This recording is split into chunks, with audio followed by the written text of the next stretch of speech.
Hey, welcome back to Phoenix Kitchen. Today we're going to find out how I made this beautiful, juicy, smoky, delicious brisket. I'm your host, Stacy Williams. So let me show you how to make that brisket. Here we go.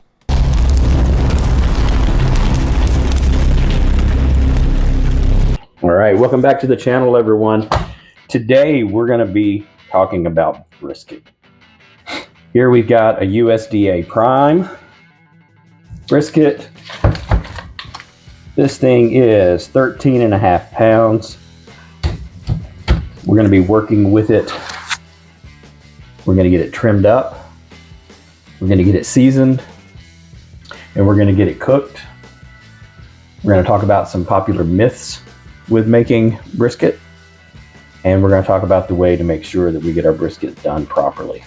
So the first thing that we have to do, obviously, is get it out of the packaging. I'm going to cut on the fat side because this fat side is something I'm going to be trimming anyway. And I can just give it a quick slice and rip this thing open in the middle. I've seen videos of people doing it from the other side, and I'm like, guys, you're cutting into your meat. Makes no sense. But it is what it is. All right, so before we start slicing away, let's talk about this for a moment. So the brisket actually comes with two sets of muscles. You may have heard this before. You got your flat and you got your point. And these two muscles come together right about here. So we've got a nice little fat cap that's going to render down and create juice throughout the brisket. But obviously this part is much thinner and will cook so much faster than this part. So we're going to make this thing a little aerodynamic. We're going to trim off this thin piece because we do not want it to burn up while we're waiting on this to cook. We're going to bring this down a little bit so to cook more evenly with the rest of the brisket. We're also going to take out some of these huge fat pieces. So if we flip this thing over, got a huge chunk of fat running through here and right over here on this side. We're going to go ahead and we're going to carve those out. We simply don't need them in here. They're too thick and too firm. They will not render down. If they don't render down, then what you're doing is chewing on fat, right? What we're looking for, fat is flavor. We're not going to toss this fat. We're going to use it. We're going to use every bit of this brisket, no matter what we trim off. The great thing about it, this is USDA Prime. You've got fat, intramuscular fat all the way through that's going to render down and give this delicious juiciness. But it was only $1.99 or $2.99 a pound at Costco. So an amazing price. You have too many people that buy just the flat portion because they're like, oh, all the point is fat. Well, it's true, there's a lot of fat, but we're going to cut it out. And we're not wasting money. That flat portion was selling for $5.99 a pound. So that's double the price per pound. So if you think about that for a moment, the same price that I paid for this 13.5 pound brisket would only yield me about 7.25 pounds of flat with not enough fat to be juicy, the little thin part that's going to burn up. Now there are uses for the flat. If it's all cooked together, you can get an even cook because we're gonna have this point toward our heat source, and it's gonna block the flat from cooking as quickly, so it'll cook more evenly overall. I do disconnect the flat occasionally if I want to make pastrami because I don't want an entire 13-pound brisket that's been pickled and to make pastrami. We simply can't eat that much pastrami. So yes, we'll disconnect and use just the flat part to make that, and then I can use this for other things. But the whole point is we can utilize this brisket in many, many ways. So all of this fat that we're going to disconnect and cut out of here, we're going to use it to melt down, render down, and create beef tallow. That beef tallow can be used cooking all sorts of things. And once we do this in the smoker, we get that beautiful smoky flavor.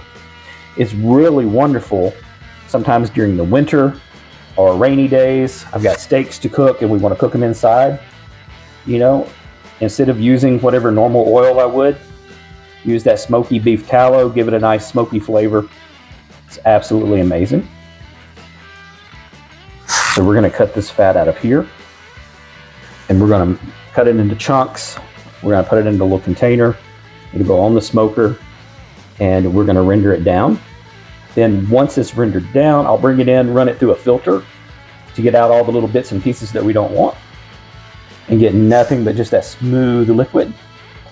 And then it will actually not fully solidify, but it will come back to a hardened state, so that we can dip it out with a spoon and use it just like we would, you know, a butter, a lard, some sort of fat that we would scoop out that way. All of the lean pieces that we end up trimming off, definitely not going to waste. Those can be smash burgers, you know, grinding it up. It can be chili meat. It can be taco meat. Make a nice shepherd's pie. Meatloaf. Anything that you would do with ground beef. You know, the brisket comes off the chuck section. So once you ground it up, you're really dealing with ground chuck.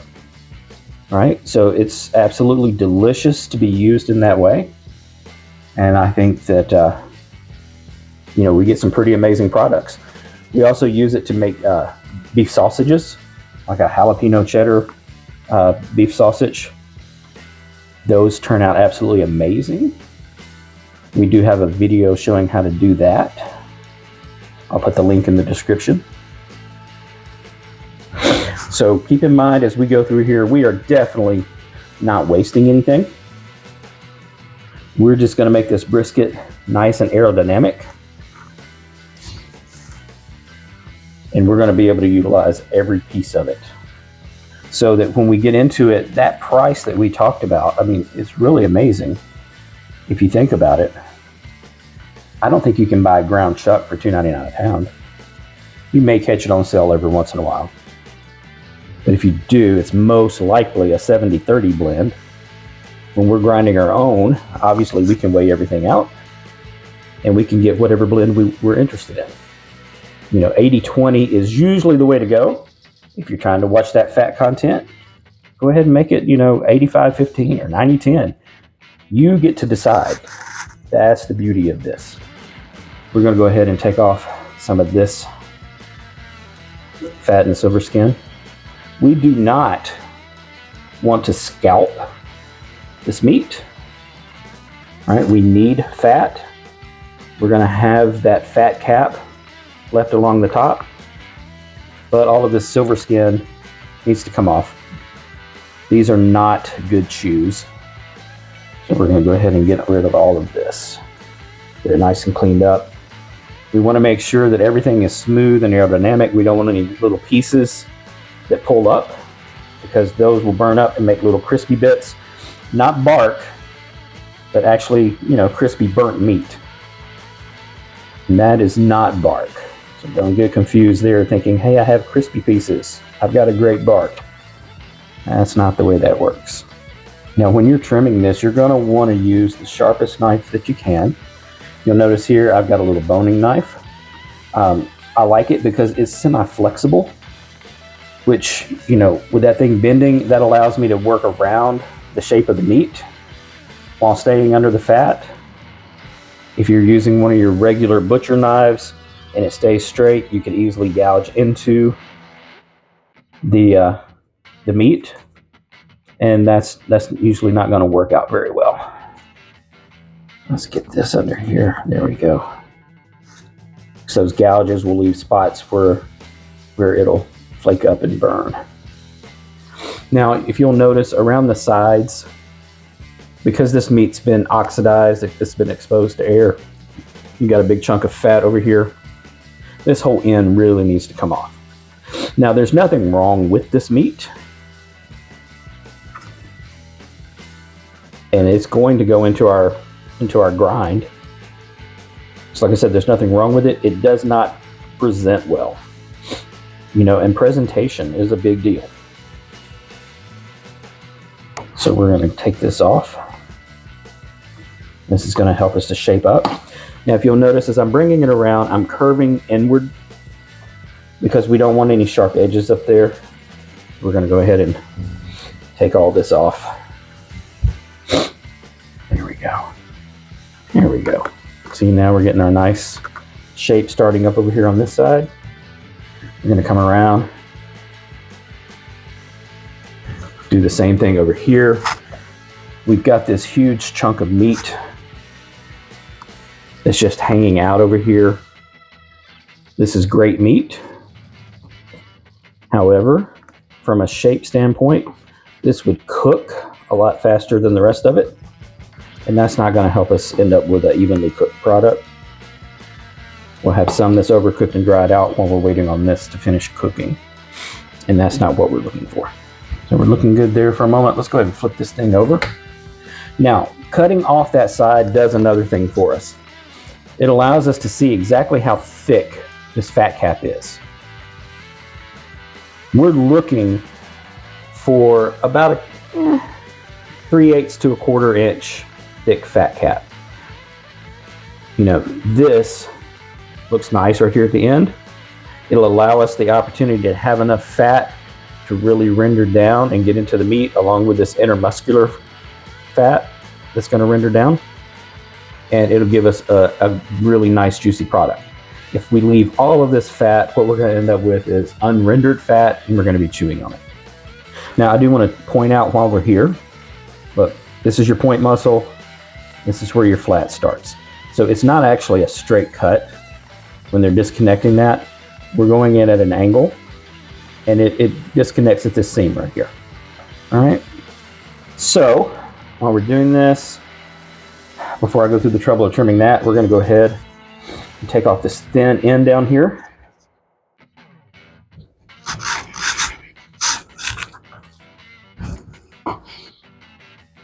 Once again, bringing that knife under so we keep things nice and rounded. Straight edges burn. There we go. That's going to make a nice grind right there. Really nice grind. All right, we've got a pretty decent chunk of fat right there. I'm going to try to get in here just as close as I can. Take off a nice big, thick piece of it without exposing too much meat. There we go. All right. Now, even though this is meat, we're going to go ahead and trim this down. Use this in our grind.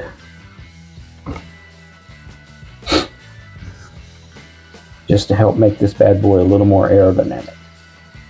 I'm going to come around here and take off some of this fat.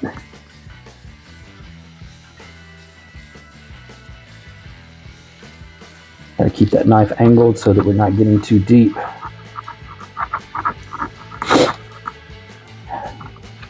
You know, there are videos showing guys that, oh, look, I can do a brisket trim in under 5 minutes. Well, that's cute. You worked at a Texas barbecue place for 10 years. You've trimmed thousands of briskets in your life. You can do it by feel.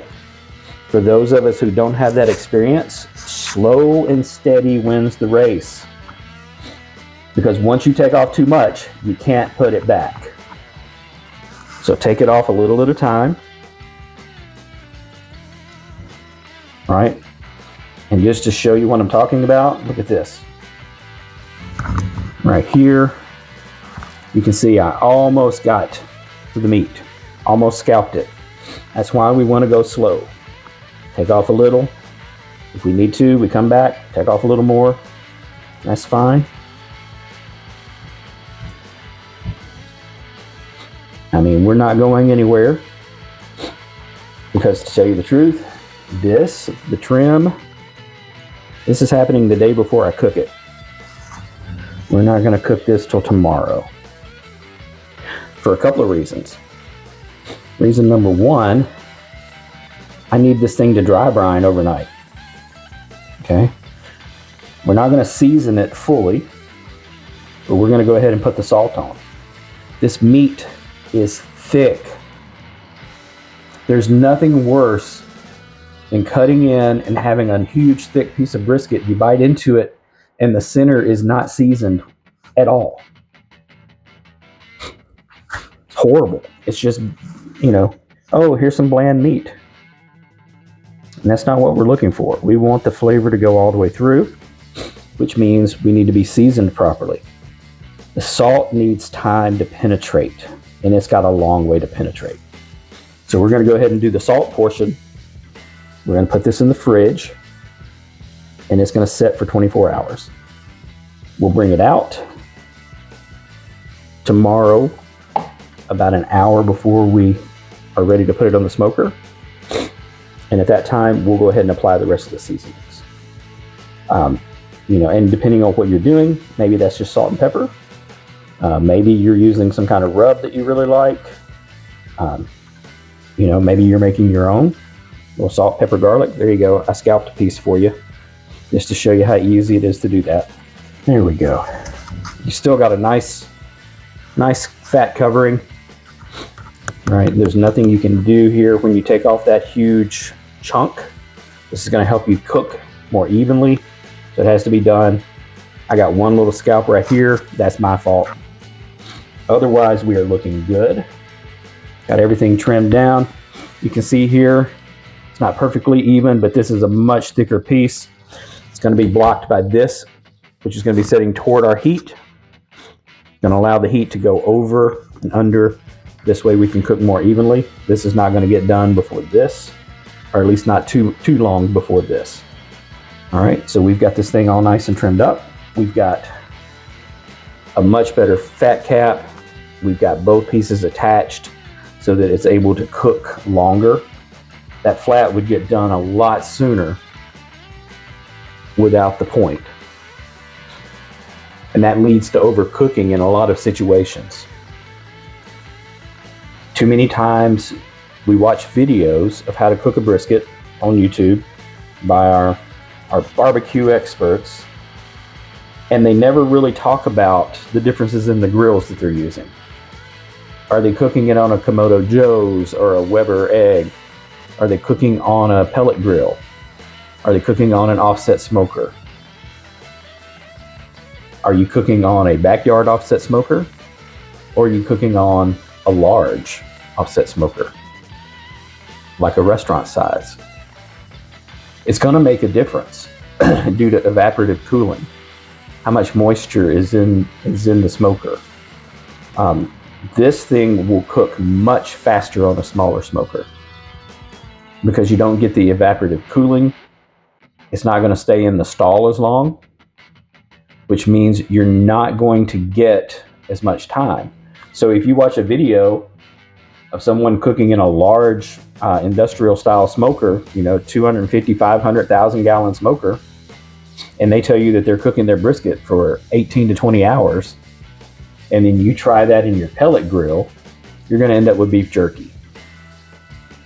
Right? So each thing is going to perform its own way.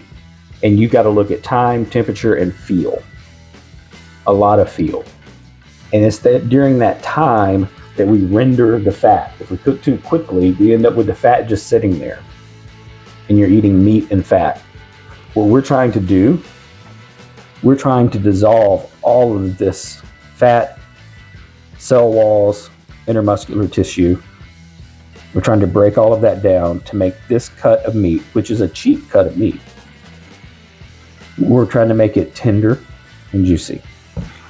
So it's got to have time to cook. So cooking the entire brisket is better. Now, we could cook this entire brisket without any of the trimmings. I mean, let's face it, we're cooking it at home. It's not for a restaurant. So, the thing about this is the way we're trimming it in a restaurant, so we can get the most even, consistent slices so that everyone feels like they're being treated equally and they're all receiving the same great pieces. If we had left this whole, you're going to have those little thin pieces, you're going to have the big pieces, there's going to be the fat. But if it's just you and your family cooking up some brisket, you can leave it whole. You don't have to trim it at all. And then when you're eating it, you may end up cutting out a little piece of fat over here. from this point part, right? Or you may trim off a little piece here saying, oh, that's a little overcooked. But I mean, you know, it's just you and your family. It's no big deal. You're still going to get a lot of usable brisket out of here. And it's just easier on you, save some time. Totally up to you and what you want to do. All right. So I am going to apply a little olive oil as a binder, just to help make sure that the salt sticks. And we're going to make sure that we get salt everywhere. And we're going to not be afraid to put salt on this, as we're talking about 6.5 pounds of meat. This meat is very thick, particularly right up here. So we're going to make sure that we go ahead and season this very well. We are not afraid of over salting. It simply won't happen. We could literally put a 1/4 inch thick layer of salt around this, let it sit in the fridge for a few days, come back, that it would develop a salt crust that we could crack and take off and then cook, and it would not leave it too salty. All right, this salt, the way a dry brine works, salt's going to pull the moisture out of the meat, and then the cells are going to be thirsty and they're going to pull the moisture back into the meat, except this time it's going to have dissolved salt in it. That's how the salt gets inside the muscle. All right. So that's what we're doing here. We're creating this little dry brine. We're going to get everything, including the edges. All right. We always want to make sure everything .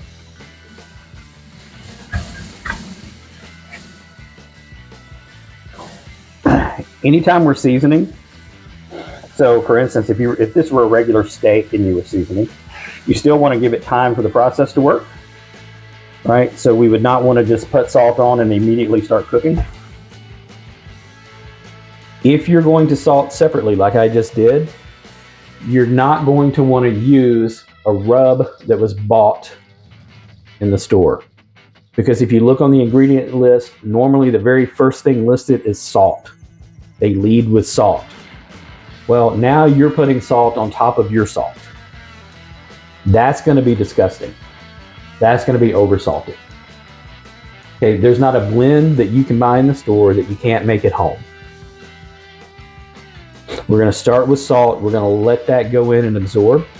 Then when we re-season this tomorrow with the remainder seasonings and we get ready to put it on the smoker, we are not going to use any store-bought rub. We're going to go ahead and use our spices here. I can guarantee you there'll be garlic, right? Gotta love some garlic. There's going to be pepper. Pepper's going to be the last thing that we put on. Pepper is what forms your bark. It helps to get a nice crispy bark. So we want that to be the very last thing that we add, so that it's sitting there ready to absorb smoke and firm up and crisp up and make that bark for us. All right, so we will probably go ahead with some garlic, maybe a little chili powder. Who knows what we might come up with, but we'll go ahead and do that tomorrow. But right now, this is going to go into the fridge and get that process going. All right, so it's brisket smoking day. We got the fire lit. We got the brisket already salted as of yesterday, sitting in the fridge. We're going to mix up the rest of our rub. We're going to start with some brown sugar. Not too much. We're not looking for sweet beef. However, we are looking for kind of a sweet heat flavor. That'll be the barbecue sauce that we're going to make. We're going to go ahead and do that with our spice rub too. So to that brown sugar, we're going to add some paprika. Not too much. We're not relying on the paprika for a smoky flavor. That's what the smoker's going to do. But it will give us a nice dark color. We're going to add garlic powder because let's face it, garlic makes everything better. And we're not going to be scared to add garlic. Here we go. Along with the garlic powder, obviously goes its twin sister, onion powder. They really go together. Not quite as much onion powder. Not looking for an overwhelming onion flavor. And we're going to add jalapeno powder. Like I said, we're looking for that sweet heat. We don't want to overdo it, but we got to make sure we get enough, because remember, we are talking about almost 7 pounds of meat. So we need to make sure we got good coverage. Now you'll notice we're not putting our pepper in yet. As we talked about when we were cutting up the brisket and putting on the salt, that the pepper would go on last to create our bark. Because of the moisture in brown sugar, which is caused by the molasses, we have to make sure that that gets crumbled up and mixed in real well instead of all packed up. There we go. We got our spice rub ready to go. Now we're not putting herbs and spices onto our brisket because they're really just going to burn up during the cook. There's just no reason for them. If you're wanting a nice herb flavor when you're dealing with your beef like this, either brisket or a nice thick steak, you're not wanting it to burn up in the cook, make a compound butter. That's where your herbs go. And then they can be basted on, they can go onto the top, when you serve it. Nice compound butter, make everything better. All right, I'm gonna go ahead and flip this over and get the bottom first.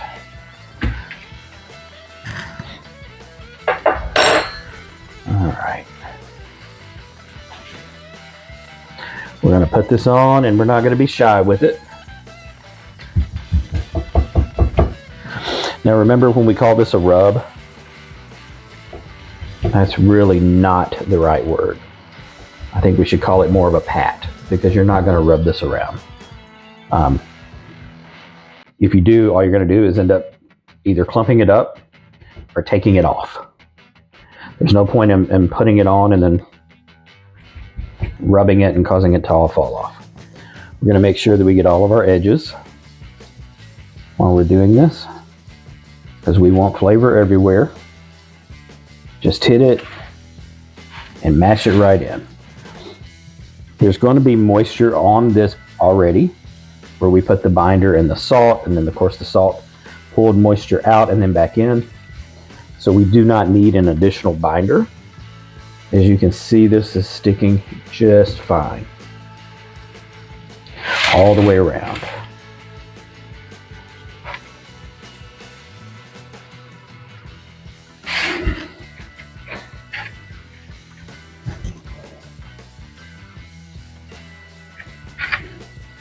There we go. Now before I flip it, I'm going to go ahead and put the pepper on this back side. I'm going to make sure I've got a good coverage of pepper. This is what's going to create that nice bark that we're looking for.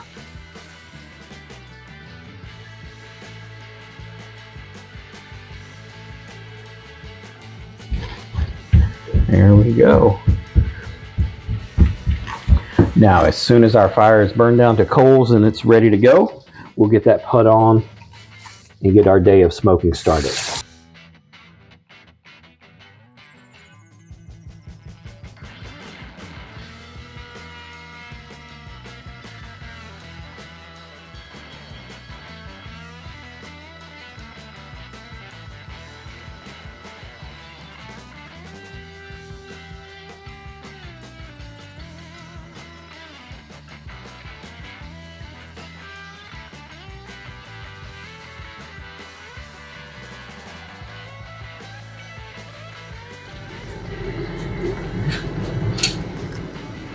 All right, so here we go with our brisket.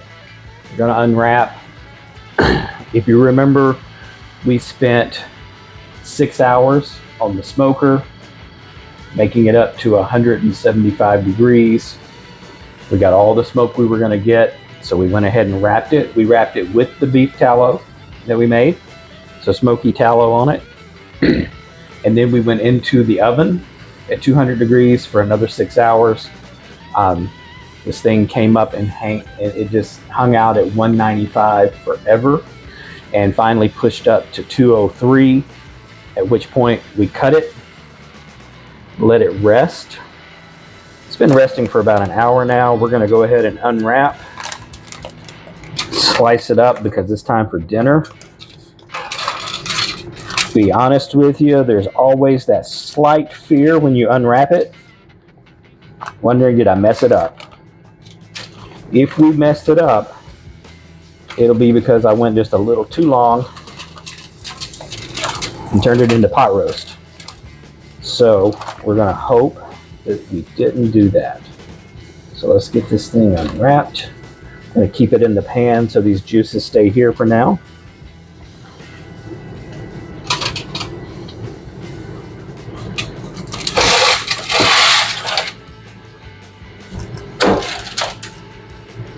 There we go. If you look, all right, we've got a nice jiggly brisket. It's holding together. It's not pot roast, so that's amazing. That's awesome. Still got good bark. You can tell as we touch this, got some good fat render going on. All right. We're gonna go ahead and slice this thing down between the flat and the point to make our first cut. All right. So here's our flat. Now, I'm going to say that is nice and juicy. Go ahead and take off a piece of this flat. Like I said, our biggest thing that we're concerned with. All right, it is barely holding together. I didn't go too long, but I almost went too long. All right, we don't want it to fall apart. But look at that, that fat is rendered. Super juicy. So if we're that juicy on the flat, let's see what happens over here on the point. Now keep in mind, our flat, to cut across the grain, we're gonna go this direction. We're gonna turn this point, because in the point muscle, the grain runs the other way. So we'll go ahead and take this end off here. And let's cut a nice point piece.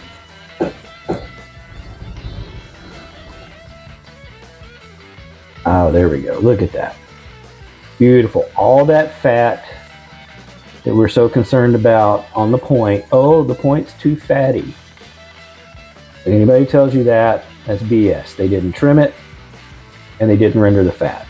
Okay, we're not going to have to chew on fat all day. And look at that juice. I mean, it's just rolling out. All right. Now comes the big question of the day. Let's see how it tastes. I'm going to take the top part of this point here. Look at that. Ooh.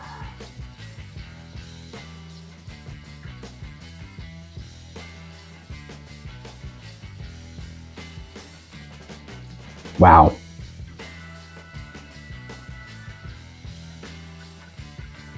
Oh, that's amazing.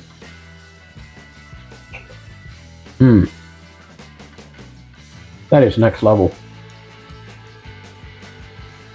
A nice amount of smoke.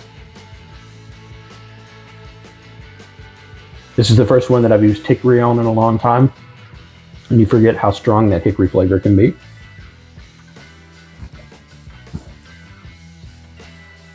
We're going to go ahead and slice this up and get some plated for dinner tonight. All right, so we got some flat, we got some point.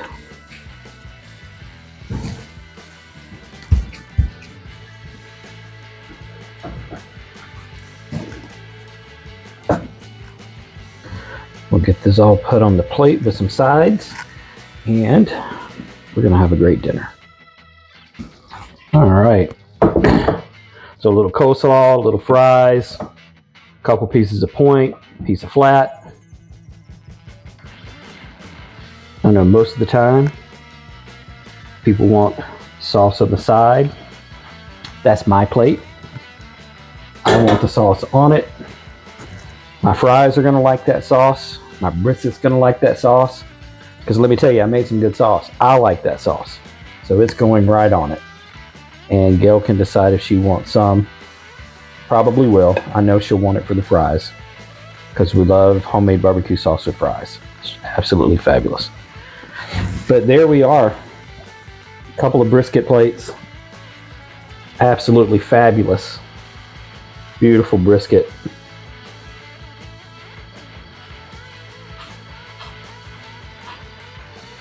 Cooked just the way it needs to be. We're giving away a 5-piece cast iron lodge cookware set when we hit 1,000 subscribers. All you have to do is like a video and subscribe to the channel to be entered in the giveaway.